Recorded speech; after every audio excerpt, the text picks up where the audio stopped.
ದೇವ್ರ ಕಾರ್ಯಗಳಲ್ಲಿ ಬಹಳಷ್ಟು ತಾವು ತಮ್ಮನ್ನು ತೊಡಗಿಸ್ಕೊಳ್ತಿದ್ದೀರಿ ಈ ದಿನಗಳಲ್ಲಿ ಅಂತ ಕೇಳ್ಪಟ್ಟೆ. ಸೊ ಅಪ್ಪು ಸರ್ ನಾವು ಕಳ್ಕೊಂಡಾದ ನಂತರ ಮತ್ತು ಅಪ್ಪಾಜಿನ ಕಳ್ಕೊಂಡಾದ ನಂತರ ಇದು ಇನ್ನಷ್ಟು ಜಾಸ್ತಿ ಆಗಿದೆ ತಮ್ಮಲ್ಲಿ ಅಂತ. ಸೊ ಏನು ಹೇಳ್ತೀರಿ ಅದ್ರ ಬಗ್ಗೆ? ನನಗೆ ಅಪ್ಪಾಜಿ ಹಾಡು ಜ್ಞಾಪಕ ಬರುತ್ತೆ, ಭಕ್ತ ಕುಂಬಾರದು. ದೇಹ ಏನಿದೆ ಒಂದಲ್ಲ ಒಂದು ದಿವಸ ಹೋಗುತ್ತೆ, ಸದಾ ಒಂದು ಧ್ಯಾನ ಮಾಡಬೇಕು ಅಂತ ಅದನ್ನು ನಾನು ಅಂದ್ಕೊಂಡಿದ್ದೀನಿ ಅಷ್ಟೆ. ಸೊ ತಾವು ಅಮ್ಮನಿಂದ ಕಲ್ತದ್ದು ಅಂದರೆ ನೀವು ತುಂಬ ದೂರದ ದೇಶದಲ್ಲಿದ್ದಾಗಲೂ ಕೂಡ ಒಂದು ಪುಟ್ಟ ವಿಗ್ರಹ ಇಟ್ಟು ಪೂಜೆ ಮಾಡ್ತಿದ್ದಿದ್ದು ಅದು ಅಮ್ಮನಿಂದನೇ ಕಲ್ತದ್ದ ಇಲ್ಲ ತಾತ ಪ್ರೇರಣೆನ? ಮೇಡಮ್, ಈ ಇಡೀ ನಾನು ಏನು ಇವತ್ತು ಏನೇ ನನ್ನ ಲೈಫ್ ಸ್ಟೈಲು ಇದೆ ಎಲ್ಲರಿಂದನೂ ಇನ್ಫ್ಲೂಯೆನ್ಸ್ ಇದೆ ಮೇಡಮ್. ಅದು ಈಗ ನಾವು ಯಾರು ಹಾಗೆ ಹೇಳಿದ್ರೆ ನಾವು ಹಂಗೆಲ್ಲ ಹೆಂಗಾಗುತ್ತೆ, ನಾನು ಆಚೆ ಇದ್ದಿದ್ದಕ್ಕೆ ಹಂಗೆ. ಬಟ್ ಆ್ಯಕ್ಚುಲಿ ಅದು ನಾನು ಎಕ್ಸ್ಪೀರಿಯೆನ್ಸ್ ಮಾಡಿ ನಿಜ ಅಲ್ಲಿ ಹೋದಾಗ ನಮ್ಮ ಒಂದು ಅಭ್ಯಾಸಗಳನ್ನ ನಮಗೆ ಇನ್ನೂ ಸ್ಟ್ರಾಂಗ್ ಮಾಡ್ಕೊಳ್ಬೇಕು ಅಂತ ಅನಿಸುತ್ತೆ. ನಾನು ಗುರುವಾರ ಒಂದಿನ ನಾನು ನಾನ್ ವೆಜ್ ತಿನ್ನಲ್ಲ ರಾಯರಿಗೋಸ್ಕರ. ಇಲ್ಲಿ ಒಂದೊಂದ್ಸಲಿ ಏನಾದರೂ ಎಲ್ಲರೂ ಹೋದಾಗ ಮಾಡಿದಾಗ ಆಯ್ತು ಪರವಾಗಿಲ್ಲ ತಿಂದ್ಬಿಡೋಣ, ನಾನೇ ಇದು ತಪ್ಪ ಇನ್ನೊಂದು ದಿನ ಮಾಡ್ಕೊಳ್ತೀನಿ. ಬಟ್ ಅಲ್ಲಿದ್ದಾಗ ನಂಗೆ ನೆನಪಿರೋಂಗೆ ಯಾವ ಗುರುವಾರನೂ ನಾನು ಇದುವರೆಗೂ ನಾನು ತಿಂದಿಲ್ಲ. ಆಮೇಲೆ ನಾನು ಒಂದು 2 ಕಡೆ ಇದ್ದೆ ಅಲ್ಲಿ ಹೋದಾಗ. 2 ಕಡೆನೂ ನಾವು ಒಂದು 3-4 ಜನ 5 ಜನ ಒಟ್ಟಿಗೆ ಶೇರ್ ಮಾಡ್ತಿದ್ವಿ ಅಕಾಮಿಡೇಷನಲ್ಲಿ, ಮನೇನ ರೆಂಟ್ ಮಾಡಿಕೊಂಡು. ಎಲ್ರ ಮನೆಯಿಂದನೂ ತಂದಿದ್ದಂಥ ಒಂದೊಂದು ವಿಗ್ರಹ ಇಟ್ಟು ವಾರಕ್ಕೊಂದ್ಸಲಿ ನಾವೇ ಟರ್ನ್ಸ್ ತೊಗೊಂಡು ಅದನ್ನು ಕ್ಲೀನ್ ಮಾಡೋದು, ದಿನ ಯಾರಾದರೂ ಒಬ್ಬರು ದೀಪ ಹಚ್ಚೋದು. ಒಂದು ವರ್ಷ ಸಂಕ್ರಾಂತಿಯಲ್ಲಿ ನನಗೆ ಇನ್ನೂ ನೆನಪಿದೆ, ಎಲ್ಲ ಸೇರಿಕೊಂಡು ಒಂದು ಏನು ಹೇಳಿ ಪಾಯಸ, ಪಲ್ಯ, ಚಿತ್ರಾನ್ನ, ಸಾರು, ಸಾಂಬಾರು, ಹಬ್ಬದ ಊಟ ಮಾಡಿಕೊಂಡು ಖುಷಿ ಪಡ್ಕೊಂಡು ನಾವು ತಿಂದ್ವಿ. ಅಯ್ಯೋ ನಮ್ಗೆ ಈ ಮನೇಲಿದ್ದಿದ್ರೆ ಅಮ್ಮ ಮಾಡ್ತಾರೆ, ಅಡುಗೆ ಮಾಡ್ತಾರೆ, ಪೂಜೆ ಮಾಡ್ತಾರೆ, ನಾವು ಹೋಗಿ ಪ್ರಸಾದ ತೊಗೊಂಡು ಊಟ ಮಾಡಿದ್ವಿ ಅಷ್ಟೇ. ಬಟ್ ನಾವೇ ಸಂಪೂರ್ಣವಾಗಿ ಅಲ್ಲಿ ಹೋದಾಗ ನಮ್ಗೆ ಇನ್ನೂ ಅದು ಸೆಳೀತಾಯಿತ್ತು ಮಾಡಬೇಕು ಅನ್ನೋದು. ಸ್ಪಿರಿಚುಯಾಲಿಟಿ, ಆಧ್ಯಾತ್ಮ ಇವೆಲ್ಲ ಖಂಡಿತ ನನಗೆ ನಮ್ಮ ತಂದೆ ತಾಯಿ, ನಮ್ಮ ಅಜ್ಜಿ ತಾತ. ಬಟ್ ನಾನು ಅದು ಹೆಮ್ಮೆಯಿಂದ ಹೇಳ್ಕೊಳ್ತೀನಿ, ಯಾವುದನ್ನು ಅವರು ಫೋರ್ಸ್ ಮಾಡಿಲ್ಲ, ನೀವು ಇಂಥದನ್ನೇ ಮಾಡಿ, ಈ ಗುರುವಾರನೂ ನೀನು ತಿನ್ನಬೇಡ ಅಂತ ಅವ್ರು ಯಾರು ನನಗೆ ಹೇಳಿದ್ರು. ನನಗನ್ಸಿದ್ದನ್ನ ನಾನು ಮಾಡ್ತೀನಿ.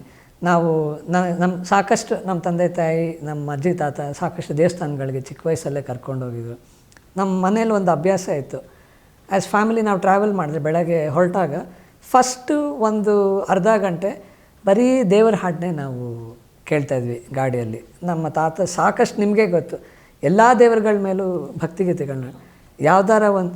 ಆ್ಯಂಡ್ ಇನ್ನೊಂದೇನೆಂದರೆ ಅದನ್ನು ಕೇಳಿನೇ ಎಲ್ಲೋ ಆ ಸಂಗೀತದೊಂದು ಆ ಆಸೆ, ಆ ಚಟ ಬೆಳೆಯೋದಕ್ಕೆ ಅದೂ ಕಾರಣ ಆಯಿತು. ಆಮೇಲೆ ನಮ್ಮಮ್ಮ ಕೂರಿಸಿ ಹೇಳ್ಕೊಡೋರು ತಾತಂದೊಂದು ಹಾಡು, ಇದನ್ನ ನಮ್ಮ ಅಕ್ಕನಿಗೆ, ನನ್ನ ತಂಗಿಗೆ, ನನಗೆ 3 ಜನಕ್ಕೂ. ಫಸ್ಟ್ ಇವನು ಸ್ಕೂಲಲ್ಲಿ ನನಗೆ ಅಮ್ಮ ಹಾಡಕ್ಕೆ ಹೇಳ್ತಾ ಇದ್ದಾರೆ, ಅದರೊಂದು ಸಾಂಗ್ ಹೇಳ್ಕೊಡಮ್ಮ ಅಂತ ಹೇಳಿದೆ. ಆವಾಗ ನಾನು ಅಪ್ಪಾಜಿದು ಮೂಕಾಂಬಿಕೆ ಸಾಂಗ್ ಹೇಳ್ಕೊಟ್ಟಿದ್ದೆ, ಆಡಿ ಒಂದು ಪ್ರೈಸ್ ತೊಗೊಂಡಿದ್ದ. If you really don't mind ಒಂಚೂರು 1-2 ಲೈನ್ ನಮಗೋಸ್ಕರ. ಖಂಡಿತ ಮೇಡಮ್, ಇದು ಏನು ಕೋಇನ್ಸಿಡೆನ್ಸ್ ಏನೋ ನನಗೆ ಗೊತ್ತಿಲ್ಲ. ಇವತ್ತು ಯಾರೋ ಅದನ್ನು ಸ್ಟೋರಿಯಾಗಿ ಹಾಕಿದ್ರು ಆ ಹಾಡನ್ನು. ಈಗ ನೀವು ಬರೋಕ್ಕೆ ಜಸ್ಟ್ ಒಂದು 1 ಅವರ್ ಮುಂಚೆ ನಾನು ಕೇಳಿದೆ. ಶ್ರೀದೇವಿ ನೀ ನಮ್ಮ ಮೂಕಾಂಬಿಕೆ, 100 ನಮಸ್ಕಾರ ಸಿರಿಪಾದಕ್ಕೆ.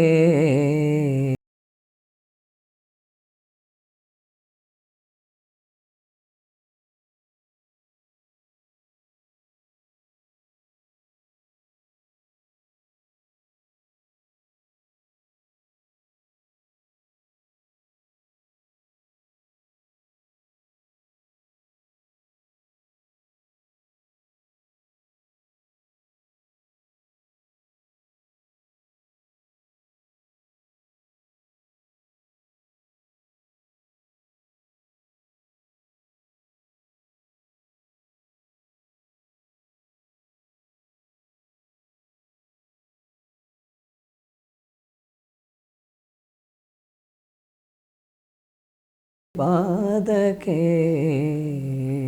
Wow, thank you so very much. ನಮ್ಮಮ್ಮಂಗೆ ನಾನು ಥ್ಯಾಂಕ್ಸ್ ಹೇಳಬೇಕು. ನನಗೆ ತುಂಬ ಸ್ಟೇಜ್ ಫಿಯರ್ ಅವಾಗ.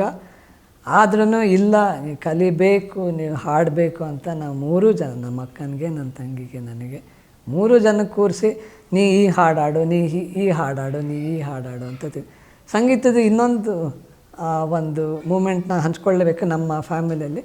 ನಮ್ಮ ತಾತ ಅವರ ತಂದೆದು ಅವರ ಪುಣ್ಯತಿಥಿ ಸೆಪ್ಟೆಂಬರಲ್ಲಿ, ಸೆಪ್ಟೆಂಬರ್ 9ಕ್ಕೆ. ಅದಕ್ಕೆ ನಾವು ಪ್ರತಿದಿನ ಅವ್ರ ಫೋಟೋ ಇಟ್ಟು ಅಲಂಕಾರ ಮಾಡಿ ಎಡೆ ಇಟ್ಟು ಪೂಜೆ ಮಾಡಿದ ಮೇಲೆ ಸುಮಾರು 1-1.5 ಗಂಟೆ ಕಾಲ ಅವ್ರದ್ದು ಹಾರ್ಮೋನಿಯಮ್ಮು, ತಬಲ, ನಮ್ಮ ತಾತ ನುಡಿಸೋರು, ನಾವೆಲ್ಲ ಹಾಡ್ತಿದ್ವಿ. ಯಾರೊಬ್ಬರು ತಬಲ ಬಾರಿಸೋರು, ನಮ್ಮ ಚಿಕ್ಕ ತಾತ ವೀಣೆ ನುಡಿಸೋರು, ತಂಬೂರಿ, ಈ ಎಲ್ಲ ಕೂತ್ಕೊಂಡು ನಾವೆಲ್ಲ ತಾತ ಈ ಹಾಡೋಣ ಸುಮಾರು 1.5 ಗಂಟೆ ಕಾಲ ಕಳೀತಾ ಇದ್ವಿ. ಇದು ನನಗೆ another wonderful memory, beautiful memory ನಮಗೆ. ಸರ್, ಜನರೇಷನ್ನೇ ನೋಡಿದೆ ನಿಮ್ಮ ಫ್ಯಾಮಿಲಿ. ಸೊ ಜನ್ರೇಷನ್ ಚಿತ್ರಗಳನ್ನು ನೋಡ್ತಾ ಬರ್ತಿದೆ. ಸೊ ಜನ್ರೇಷನ್ ಚಿತ್ರಗಳಲ್ಲಿ ಆಗಿನ ಚಿತ್ರಗಳೇ ಒಂಥರ, ಇವಾಗ ಬರ್ತಿರೋ ಚಿತ್ರಗಳು ಕಾಲಕ್ಕೆ ತಕ್ಕ ಹಾಗೆ ಚೇಂಜಸ್ ಆಗಿದೆ. ಸರ್, ಇವಾಗಿನ ಚಿತ್ರಗಳ ಬಗ್ಗೆ ತಾವು ಹೇಳೋದಾದರೆ ಸರ್? ಏನು ಹೇಳೋ, ಅವತ್ತಿನ ಚಿತ್ರ ಅಂದರೆ ಅಪ್ಪಾಜಿಯವರ ಚಿತ್ರಗಳು, ಯಾವುದೇ ಚಿತ್ರ ಅಪ್ಪಾಜಿ ಅಂತಲ್ಲ, ಶಿವಣ್ಣಂದಾಗ್ಬೋದು, ರಾಘಣ್ಣಂದಾಗ್ಬೋದು, ಯಾರದೇ ಮಾಡಿದ್ರೂ ಕೂಡ ಒಂದು ಮೆಸೇಜ್ ಬೇಕಿತ್ತಷ್ಟೇ. ಜನಗಳಿಗೆ ಏನಾದ್ರು ಒಂದು ಅರ್ಥ ಕೊಡೋವಂಥ ಒಂದು ವಿಷಯಗಳು ಬೇಕು, ಅದರಿಂದ ಅವ್ರಿಗೆ ಉಪಯೋಗ ಆಗಬೇಕು. ಅಂಥ ಚಿತ್ರಗಳನ್ನೇ ನಮ್ಮ ಮನೆಯಲ್ಲಿ ಮಾಡ್ಕೊಂಡು ಬಂದಿದ್ದು. ಇವತ್ತು ಬರ್ತಾಯಿದೆ, ಇಲ್ಲ ಅಂತಲ್ಲ, ಒಳ್ಳೊಳ್ಳೆ ಚಿತ್ರಗಳು ಇವತ್ತು ಬರ್ತಾಯಿದೆ, ಸಾಕಷ್ಟು ಬರ್ತಾಯಿದೆ. ಆದರೆ ಅದನ್ನು ನಾವು ಆ ಕಾಲ ನೆನೆಸ್ಕೊಂಡ್ರೆ ಇವತ್ತು ಅದನ್ನು ನೋಡೋಕ್ಕೆ ಸಾಧ್ಯ ಇಲ್ಲ ಅಂತ ನನಗೆ ಅನಿಸ್ತಾ ಇದೆ. ಹಾಗೆ ಪಾರ್ವತಮ್ಮ ಅವ್ರ ಬಗ್ಗೆ ಹೇಳಲೇಬೇಕು. ಅವರು ಆಯ್ಕೆ ಮಾಡಿದಂಥ ನಾಯಕ ನಟಿಯರು ಸ್ಯಾಂಡಲ್ವುಡ್ನ ಆಳಿರೋರು. ಸುಧಾರಾಣಿ ಅವ್ರು ಇರ್ಬೋದು, ಮಾಲಾಶ್ರೀ ಅವ್ರು ಇರ್ಬೋದು, ರಕ್ಷಿತಾ ಮ್ಯಾಮ್ ಇರ್ಬೋದು, ರಮ್ಯಾ ಮೇಡಮ್ ಇರಬಹುದು. ಸೊ ಹೇಗೆ ಆ ಒಂದು ಪ್ರೋಸೆಸ್ ಆಗ್ತಿತ್ತು ಸರ್? ನಿಮ್ಮ ಹತ್ರ ಯಾವತ್ತಾದರೂ ಶೇರ್ ಮಾಡಿದ್ರೆ? ಏನಪ್ಪ ಅಂತಂದರೆ, ನಮ್ಮವ್ರಿಗೆ ಅಂದರೆ ನಮ್ಮಲ್ಲಿರ್ತಕ್ಕಂಥ ಕರ್ನಾಟಕದವ್ರಿಗೆ, ನಮ್ಮಲ್ಲಿರ್ತಕ್ಕಂಥವ್ರಿಗೆ ನಾವು ಚಾನ್ಸ್ ಕೊಡಬೇಕು. ನಾವೇ ಬಿಟ್ಬಿಟ್ರೆ ಬೇರೆ ಯಾರು ಮಾಡೋಕ್ಕೆ ಸಾಧ್ಯ ಅಂಥೇಳಿ ಅಮ್ಮ ತುಂಬ ಒಂದು ಸ್ಟ್ರಾಂಗ್ ಡಿಸಿಷನ್ ತೊಗೊಳ್ಳೋರು ಅಮ್ಮ. ಎಷ್ಟೋ ಜನ ನಿರ್ದೇಶಕರು ಇವ್ರು ಬೇಡ ಅವ್ರು ಬೇಡ ಅಂದರೆ ಅಮ್ಮ ಕೇರ್ ಮಾಡ್ತಿರಲಿಲ್ಲ. ಇವ್ರು ಬೇಕು, ನೀವು ಮಾಡಿಸ್ರಿ, ನಾನು ಮಾಡಿಸ್ತೀನಿ, ನನಗೆ ಗೊತ್ತು, ನೀವು ಮಾಡಿಸಿ ಅಷ್ಟೇ, ಈಕೆನೇ ಹೀರೋಯಿನು ಅನ್ನೋದನ್ನು ಸ್ಟ್ರಾಂಗ್ ಡಿಸಿಷನ್ ತೊಗೊಳ್ಳೋರು ಅಮ್ಮ. ಅದು ನಮ್ಗೆ ಹೇಳೋರು, ಅವ್ರನ್ನ ಹಾಕಿರೋದು ಅವರೇ ಮಾಡಬೇಕಪ್ಪ ಇದಕ್ಕೆ ಅಂದರೆ ಆ ಒಂದು ಸ್ಟ್ರಾಂಗ್ ಡಿಸಿಷನ್ ತೊಗೊಳ್ತಾ ಇದ್ರು. ಅಂದರೆ ನಿಜವಾಗಿ ಅವತ್ತಿಂದ ನಮ್ಗೆ ಎಷ್ಟು ನಮ್ಮ ಸ್ಟ್ರಾಂಗ್ ಲೇಡಿ ನಮ್ಮ ಅಕ್ಕವರು ಅಂತಂದರೆ ಅದನ್ನು ಹೇಳ್ಕೊಳಕ್ಕೆ ಅಸಾಧ್ಯ. ಹಾಗೆ ನಾಮಕರಣ ಕೂಡ ಮಾಡಿಬಿಡ್ತಾ ಇದ್ರು ಅವ್ರು, ಇಂಡಸ್ಟ್ರಿಗೋಸ್ಕರ ಹೆಸರು ಕೂಡ ಚೇಂಜ್ ಮಾಡಿಬಿಡ್ತಾಯಿದ್ರು. ಅಂದರೆ ಅವ್ರಿಗೇನೋ ಒಂದು ಕೇಳೋರು, 4 ಜನನ್ನ ಕೇಳಿ ಈ ಹೆಸರು ಬೇಡ, ಈ ಹೆಸರು ಇಟ್ಕೊಂಡ್ರೆ ಹೇಗಿರುತ್ತೆ ಅವ್ರನ್ನೂ ಕೇಳ್ಕೊಳ್ಳೋರು. ನಟನೆ ಬರ್ತಕ್ಕಂಥ ನಾಯಕಿಯರನ್ನೂ ಕೂಡ ಕೇಳೋರು ಅವರು, ನಮಗೆ ಹೆಸರು ಚೇಂಜ್ ಮಾಡ್ತೀನಿ ಮಾಡಲಾ ಅಂತ. ಅವ್ರು ಪರ್ಮಿಷನ್ ಕೊಟ್ಟರು ಎಸ್ ಅಂದರೆ ಅಮ್ಮ ಅದನ್ನು ಫಿಕ್ಸ್ ಮಾಡಿಬಿಡ್ತಾಯಿದ್ರು ಹೆಸರನ್ನ. ಅದರಿಂದ ಅವ್ರಿಗೆ ಒಳ್ಳೆಯದು ಆಗ್ತಿತ್ತು. ಹೌದು, ಒಳ್ಳೆಯದೇ ಆಗಿದೆ ಎಲ್ಲರಿಗೂ. ಹಾಗೆ ಅವರು ಯಾವುದೇ ಚಿತ್ರಕ್ಕೆ ಕಾಲಿಟ್ಟರು, ಅವ್ರ ಚಿತ್ರದಲ್ಲಿ ಅವರು ತೊಡಗಿಸ್ಕೊಳ್ರು ಅಂದರೆ ಅದು ಹಿಟ್ ಆಗುತ್ತೆ, ಹಿಟ್ ಆಗ್ತಾನೆ ಇತ್ತು ಅನ್ನೋ ಮಾತಿತ್ತು. ಸೊ ಆ ಹಿಂದೆ ಇರುವಂಥ ಸೀಕ್ರೆಟ್ ತಮ್ಮನಿಗಾಗಿ ನಿಮ್ಗೆ ಗೊತ್ತಾ? ತಮ್ಮನಾಗಿ ಅಂದರೆ ಸೀಕ್ರೆಟ್ ಏನಿಲ್ಲ. ಅಮ್ಮನಿಗೆ ಏನಂತಂದರೆ, ಈಗ ನಾವು ಏನೇ ಒಂದು ಕೆಲಸ ಮಾಡಬೇಕಾದ್ರೂ ಕೂಡ ತುಂಬ ಯೋಚನೆ ಮಾಡ್ತಿದ್ರು ಅಮ್ಮ. ಯೋಚನೆ ಮಾಡಿ ಇದು ಮಾಡ್ಬೋದಾ ಮಾಡಬೇಡ್ದ ಅನ್ನೋದು ಕೂಡ ಥಿಂಕ್ ಮಾಡೋರು ಅಮ್ಮ. ಥಿಂಕ್ ಮಾಡಿ ಇದೇ ಬೇಕು, ಹೀಗೆ ಇರಬೇಕು ಅಂತ ಹೇಳ್ಕೊಂಡು ನಿರ್ದೇಶಕರನ್ನ ಕರೆದು ಹೇಳೋರು ಅಮ್ಮ, ಮಾಡಿ ಇದನ್ನು ಒಳ್ಳೆಯದಾಗುತ್ತೆ, ನಿಮಗೆ ಮುಂದಕ್ಕೆ ನಿಮಗೂ ಒಳ್ಳೆಯದಾಗುತ್ತೆ, ಆಕೆಗೂ ಒಳ್ಳೆಯದಾಗುತ್ತೆ ಮಾಡು ಅಂತ ಹೇಳಿ ಮಾಡಿಸ್ತಾಯಿದ್ರು ಹೊರತು ಬೇರೆ ಯಾವ ಒಂದು ಈ ಹಿಂದೆ ಏನಿರಲಿಲ್ಲ. ಅದ್ರ ಬಗ್ಗೆ ಮಾಡಬೇಕು, ಅಷ್ಟೇ ಮಾಡಬೇಕು. ಓಕೆ, ಅಂದರೆ ತುಂಬ ಸ್ಟ್ರಾಂಗ್ ನೊಟೇಷನಲ್ಲೇ ಇರ್ತಿದ್ರು ಹಾಗಾದರೆ ಸೆಟ್ಟಲ್ಲಿ. ಅಂದರೆ ಅವ್ರಿಗೇನು ಅಪ್ಪಾಜಿಯವರು ಅಷ್ಟೇ, ಫಸ್ಟ್ ನಮ್ಮಲ್ಲಿರ್ತಕ್ಕಂಥವ್ರೇ ಕೊಡಿ, ಅದನ್ನೇ ನಂಬ್ಕೊಂಡು ಜೀವನ ಮಾಡೋಂಥವ್ರು ಕೊಡಿ. ಅಲ್ಲಿಂದ ಇಲ್ಲಿಂದ ಕರ್ಕೊಂಡು ಬಂದು ಅವ್ರನ್ನೆಲ್ಲ ಹಾಕಿ ನಮ್ಮ ಮುಂದಕ್ಕೆ ತರೋದಕ್ಕಿಂತ ನಮ್ಮ ಜನನ ನಮ್ಮಲ್ಲಿರ್ತಕ್ಕಂಥವರು ಅದನ್ನೇ ನಂಬ್ಕೊಂಡಿರ್ತಕ್ಕಂಥ ಆರ್ಟಿಸ್ಟ್ಗಳು ಅಂಥವ್ರಿಗೆ ನಾವು ಕೊಡಲೇಬೇಕು ಅಂಥೇಳಿ ಡಿಸಿಷನ್ ತಗೊಳ್ಳೋರು. ಅಪ್ಪಾಜಿ ಆಗ್ಬೋದು, ಅಮ್ಮ ಆಗ್ಬೋದು, ತಗೊಂಡು ಇದ್ರ ಮಾಡಿಸ್ತಾಯಿದ್ರು ನೋಡಿ. ಅದನ್ನು ಮಾಡಿಸಿ ಡೈರೆಕ್ಟರ್ಗಳಿಗೆ ಹೇಳೋರು, ಮಾಡಿ ನೀವು ನೋಡಿರಿ, ಮಾಡಿ ನೋಡ್ರಿ, ಆಮೇಲೆ ನೋಡ್ರಿ ಅನ್ನೋರು. ಸೊ ಅಕ್ಕನಿಂದ ತಾವು ಕಲಿತಂಥ ಪಾಠ ಅಂದರೆ ಒಂದು ಶಿಸ್ತು. ಅಮ್ಮಂದು ಹೇಗೆ ಅಂತಂದರೆ, ಇದು ಮಾಡಬೇಕು ಅಂತೇಳಿ ಅವರು ಅಮ್ಮ ಗೆರೆ ಹಾಕ್ಬಿಟ್ಟು ಅದು ನಾವು ದಾಟ್ತಿರಲಿಲ್ಲ. ಇದೇ ಮಾಡಬೇಕಂದ್ರೆ ಅದನ್ನೇ ಮಾಡಬೇಕು. ಆಮೇಲೆ ನೀವು ಇನ್ನೊಂದು ವಿಶೇಷ ಏನಪ್ಪ ಅಂತಂದರೆ, ನಾವು ಯಾವುದೇ ಚಿತ್ರ ಮಾಡುವಾಗ್ಲೂ ರೆಕಾರ್ಡಿಂಗ್ ಪೂಜೆ ಫಸ್ಟು ನಾವು ಮಾಡ್ತಿದ್ದು ರೆಕಾರ್ಡಿಂಗ್ ಪೂಜೆ. ಅಂದರೆ ಓಪನಿಂಗ್ ಪಿಕ್ಚರ್ಗೆ ಅವತ್ತು ರಿಲೀಸ್ ಡೇಟ್ ಅನೌನ್ಸ್ ಮಾಡ್ತಿದ್ರು ಅಮ್ಮ. ಸೊ ಅಷ್ಟು ವೆರಿ ವೆಲ್ ಪ್ಲ್ಯಾಂಡ್. ಅವತ್ತು ಇಂಥ ದಿವಸ ರಿಲೀಸ್ ಅಪ್ಪ ಪಿಕ್ಚರು, ಅಷ್ಟೊಳಗಡೆ ನೀವು ಏನು ಬೇಕು ಮಾಡ್ಕೊಳ್ಳಿ ಅಂತ ಬಂದು ನಾನು ಕರೆದು ಹೇಳೋರು, ನೋಡಪ್ಪ ಈ ಥರ ರಿಲೀಸ್ ಡೇಟ್ ನಾನು ಫಿಕ್ಸ್ ಮಾಡಿದ್ದೀನಿ, ಇವತ್ತು ನೀವು ಶೂಟಿಂಗ್ ಪೂಜೆ ಸ್ಟಾರ್ಟ್ ಮಾಡ್ತಾಯಿದ್ದೀರಾ, ಅದು ಏನು ಮಾಡ್ತಾರೆ, ನಿಮ್ಗೆ ಎಷ್ಟು ಟೈಮ್ ಬೇಕು ಅಂತ ಕೇಳೋರು.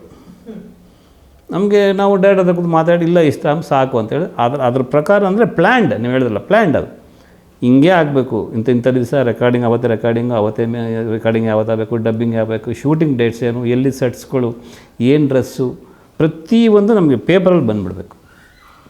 ಪೇಪರಲ್ಲಿ ಕೊಟ್ಬಿಡ್ಬೇಕು ನಮ್ಮ ಕೈಗೆ ಚಾರ್ಟ್ನ, ಎಲ್ಲೆಲ್ಲಿ ಶೂಟಿಂಗ್, ಔಟ್ಡೋರಲ್ಲಿ, ಇಂಡೋರಲ್ಲಿ, ಎಲ್ಲಿ ಸೆಟ್ ಹಾಕಬೇಕು, ಯಾವ ಥರ ಸೆಟ್ ಬೇಕು, ಏನು ಕಾಸ್ಟ್ಯೂಮ್ಸ್ ಬೇಕು, ಯಾರಿಗೆ ಎಷ್ಟು ಕಾಸ್ಟ್ಯೂಮ್ಸ್ ಬೇಕು, ಪ್ರತಿಯೊಂದೂ ಅಮ್ಮ ತಲೆ ಕೆಡಿಸ್ಕೊಳ್ಳೋರು. ಅದನ್ನು ನಮಗೆ ಹೇಳೋರು, ನಾವು ಅದನ್ನು ಫಾಲೋ ಮಾಡ್ಕೊಂಡು ಹೋಗ್ತೀವಿ. ಅವತ್ತು ರಿಲೀಸ್ ಕೂಡ ಮಾಡ್ತಿದ್ವಿ, ನಾವು ಅದನ್ನು ಬಿಟ್ಟಿದ್ದು ಯಾವತ್ತೂ ಅವ್ರು ಹೇಳಿದ ಡೇಟ್ನ ಬಿಟ್ಟಿದ್ದೇ ಇಲ್ಲ ಅಮ್ಮ ಅವರ ಒಂದು ನೇತೃತ್ವದಲ್ಲಿ. ಗ್ಯಾರಂಟಿ ನ್ಯೂಸ್, ಸುದ್ದಿ ಖಚಿತ, ನ್ಯಾಯ ನಿಶ್ಚಿತ.